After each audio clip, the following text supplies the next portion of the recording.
উদয়পুরের lake প্যালেসে বসেছে আয়রা খানের বিয়ের আসর। বিয়ের আগের রাতে পাজামা পার্টিতে ছিল একের পর এক চমক। বর্ণপুর এবং তার বন্ধুরা মজলেন শাহরুখ ম্যাজিকে।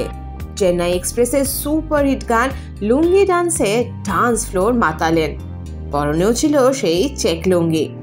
পার্টির অন্দরমহলের এই ভিডিও ভাইরাল হতে বিশেষ সময় লাগেনি।